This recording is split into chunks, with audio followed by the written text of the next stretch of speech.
16 सोमवार का व्रत दाम्पत्य जीवन की खुशहाली के लिए और मनपसंद जीवन साथी पाने के लिए किया जाता है। ऐसी मान्यता है कि 16 सोमवार के व्रत का आरंभ श्रावण मास से करे तो यह और भी फलदायी बनता है। पौराणिक मान्यता में बताया गया है कि 16 सोमवार का व्रत रखने का आरंभ सबसे पहले मां पार्वती ने स्वयं किया था और उनकी कड़ी तपस्या और व्रत के शुभ प्रभाव की वजह से उन्हें भगवान शिव पति के रूप में प्राप्त हुए थे। आज हम आपको बताने जा रहे हैं इस व्रत को करने के फायदे और व्रत की विधि। 16 सोमवार के व्रत की पूजा सामग्री क्या होती है? तो शिव जी की मूर्ति, भांग, बेलपत्र, जल, धूप, दीप, गंगा जल, धतूरा, इत्र, सफेद चंदन, रोली, अष्टगंध, सफेद वस्त्र, नैवेद्य जैसे आधा सेर गेहूं के आटे को घी में भूनकर गुड़ मिलाकर बना ले। ऐसे ले 16 सोमवार व्रत करने का संकल्प। किसी भी पूजा या व्रत को आरंभ करने के लिए सर्वप्रथम संकल्प करना चाहिए। व्रत के पहले ही दिन संकल्प किया जाता है, उसके बाद आप नियमित पूजा और व्रत करें। सबसे पहले हाथ में जल, अक्षत, पान का पत्ता, सुपारी और कुछ सिक्के लेकर संकल्प करें। सभी वस्तुएं भगवान शिव की मूर्ति के आगे समर्पित कर दे। ऐसे करें 16 सोमवार व्रत की पूजा। हाथ में अक्षत तथा फूल लेकर दोनों हाथ जोड़ ले और भगवान शिव का आह्वान करें। हाथ में लिए हुए फूल और अक्षत शिव भगवान को समर्पित करें। सबसे पहले भगवान शिव पर जल चढ़ाए। जल के बाद सफेद वस्त्र अर्पित करें। सफेद चंदन से भगवान को तिलक लगाए एवं तिलक पर अक्षत लगाए। सफेद पुष्प, धतूरा, बेलपत्र, भांग एवं पुष्पमाला अर्पित करें। अष्टगंध धूप अर्पित करें। दीप दिखाए। भगवान को भोग के रूप में ऋतु फल या बेल और नैवेद्य अर्पित करें। तो आइए अब सुनते हैं 16 सोमवार की व्रत कथा। नमस्कार सभी को। तो एक समय की बात है, एक बार भगवान शिव और माता पार्वती दोनों भ्रमण करते हुए मृत्युलोक की ओर अमरावती नगरी में पहुंचे। उस नगर के राजा ने भगवान शिव का एक सुंदर व विशाल मंदिर बनवाया था, जो कि अत्यंत ही रमणीक तथा मन को शांति पहुंचाने वाला था। शिव जी और माता पार्वती उस मंदिर आके वहां ठहर गए। एक दिन माता पार्वती ने भगवान शिव से कहा, हे प्राणनाथ, आज मेरी चौसर खेलने की इच्छा हो रही है। माता पार्वती की इच्छा जानकर भगवान शिव देवी पार्वती के साथ चौसर खेलने बैठ गए। खेल प्रारंभ हुआ। खेल के बीच शिव जी कहने लगे, मैं जीतूंगा। पार्वती जी बोली, मैं जीतूंगी। इस प्रकार आपस में वार्तालाप होने लगा। उसी समय उस मंदिर के पुजारी जी भी वहां आ गए। माता पार्वती ने पुजारी से कहा, पुजारी जी, यह बताइए कि जीत किसकी होगी? वो पुजारी भगवान शिव का भक्त था।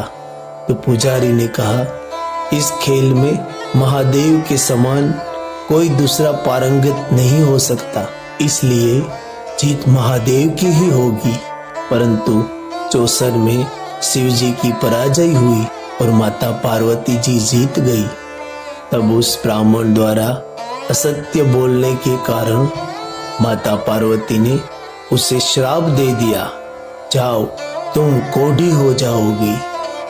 पार्वती जी के श्राप के कारण पुजारी जी कोढ़ी हो गए। शिव पार्वती इसके बाद अपने धाम वापस लौट गए। कुछ समय के पश्चात स्वर्गलोक की कुछ अप्सराएं उस मंदिर में पूजा करने आई।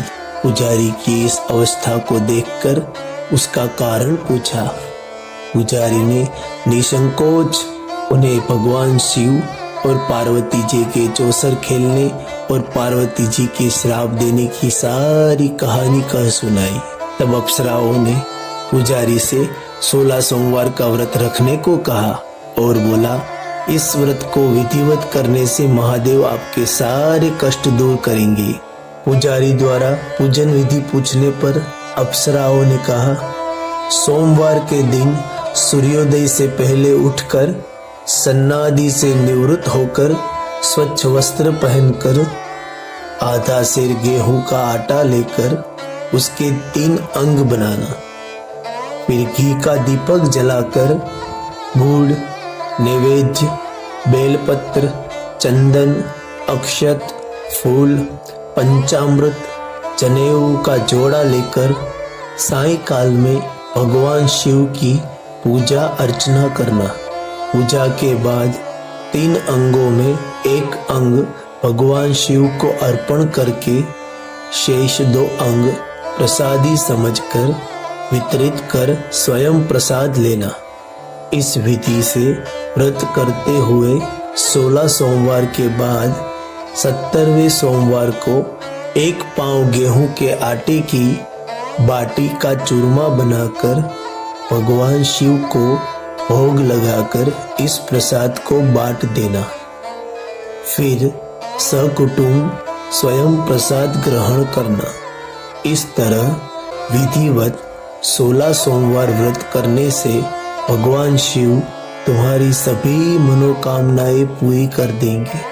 इतना कहकर अप्सराएं स्वर्गलोक को चली गई। पुजारी ने अप्सराओं के कथानुसार 16 सोमवार का व्रत विधिवत किया। फल स्वरूप वह रोग मुक्त हो गए और पूजन करने लगे। कुछ दिनों बाद भगवान शिव और पार्वती जी पुनः पृथ्वी का भ्रमण करते हुए उस मंदिर में पधारे। स्वच्छ पुजारी को देखकर माता पार्वती ने आश्चर्य से उसके रोग मुक्त होने का कारण पूछा, तो पुजारी ने उन्हें अपनी 16 सोमवार व्रत कथा कह सुनाई। पार्वती जी भी व्रत की बात सुनकर बहुत प्रसन्न हुई और उन्होंने पुजारी से इसकी विधि पूछकर स्वयं 16 सोमवार का व्रत प्रारंभ किया। उन दिनों कार्तिकेय अपनी माता से नाराज होकर दूर चले गए थे, जिसके कारण माता बहुत चिंतित रहती थी। अपने मन में इसी इच्छा को लिए माता पार्वती ने विधिवत 16 सोमवार का व्रत किया, जिसके बाद कार्तिकेय जी वापस लौट आए। कार्तिकेय ने अपने हृदय परिवर्तन के संबंध में पार्वती जी से पूछा, हे माता, आपने ऐसा कौन सा उपाय किया था जिससे मेरा क्रोध नष्ट हो गया और मैं वापस लौट आया? तब पार्वती जी ने कार्तिकेय को अपने द्वारा की गई 16 सोमवार व्रत कथा कह सुनाई।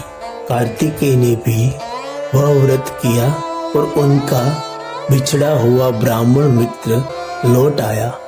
मित्र ने इसका कारण पूछा कि मैं तुम्हारे पास कैसे लौट चला आया, ये कैसे हुआ? तो कार्तिकेय ने अपने मित्र को 16 सोमवार के व्रत की कथा विधि बताई। ब्राह्मण मित्र व्रत के बारे में सुनकर बहुत खुश हुआ। उसने भी अपने विवाह की इच्छा लिए विधिवत यह व्रत किया। 16 सोमवार व्रत का समापन करने के बाद वह विदेश यात्रा पर निकला। वहां के राजा की बेटी का स्वयंवर हो रहा था। राजा ने एक शर्त रखी कि जिस भी व्यक्ति के गले में हथनी वरमाला डालेगी, उसके साथ ही उसकी पुत्री का विवाह होगा। वह ब्राह्मण भी स्वयंवर देखने की इच्छा से एक ओर जा बैठा। वहां कई राज्यों के राजकुमार बैठे थे।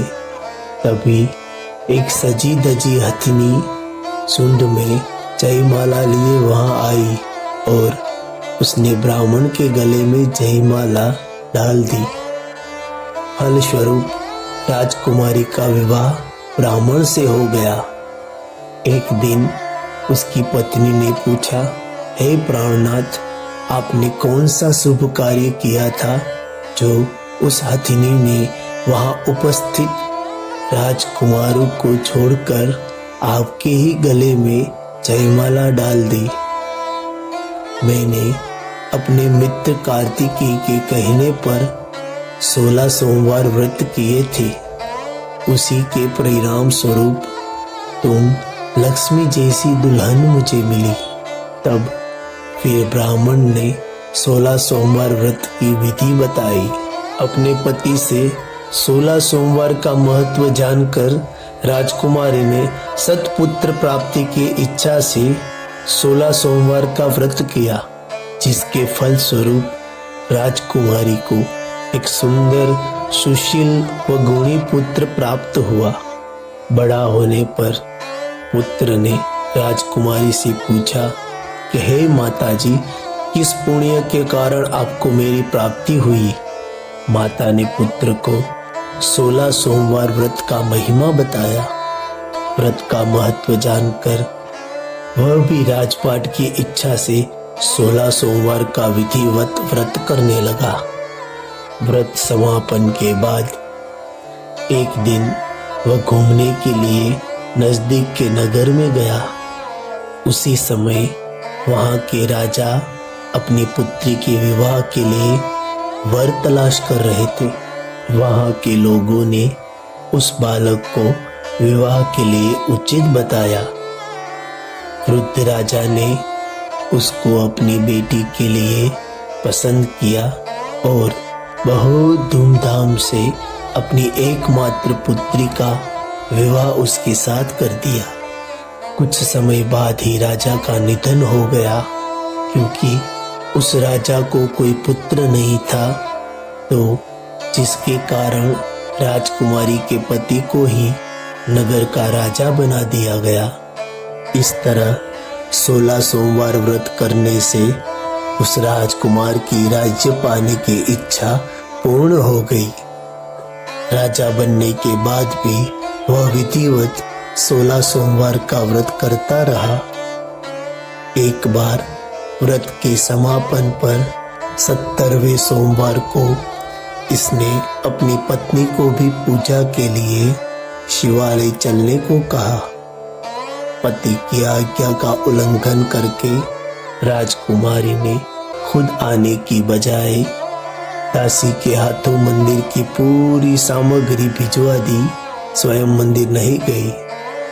जब राजा ने भगवान शिव की पूजा पूरी की तो एक आकाशवाणी हुई, हे राजन, तेरी रानी ने 16 सोमवार व्रत का अनादर किया है। तुम इसे अभी महल से निकाल दो, नहीं तो ये तेरा सत्यानाश कर देगी। महल वापस लौटने पर उसने अपने दरबारियों को ये बात बताई तो दरबारियों ने कहा कि जिसकी वजह से उसे राजपाट मिला है वो उसी को महल से बाहर नहीं निकाल पाएगा। लेकिन प्रभु आज्ञा अनुसार उसने तुरंत ही रानी को महल से निकाल दिया और रानी भूखी प्यासी एक अनजान नगर में आई।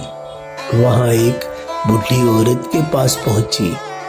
वो बुढ़ी औरत सूत काट कर बाजार में बेचने जा रही थी, लेकिन उस बुढ़िया से सूत उठ नहीं रहा था। बुढ़ी औरत ने रानी से कहा, हे बेटी, यदि तुम मेरा सूत उठाकर बाजार तक पहुंचा दो और सूत बेचने में मेरी मदद करो तो मैं तुम्हें धन दूंगी। रानी ने बुढ़िया की बात मान ली। रानी ने भी एक टोकरी अपने सर पर रख ली। कुछ देर पर चलने के बाद एक जोर सी आंधी चली और तूफान आया और गठरी खुल जाने से सारा सूत आंधी में उड़ गया। बुढ़िया ने उसे फटकार कर रानी को मनहूस मानते हुए चले जाने को कहा। अपने भाग्य को कोसती हुई रानी चलते चलते नगर में एक तेली के घर पहुंची।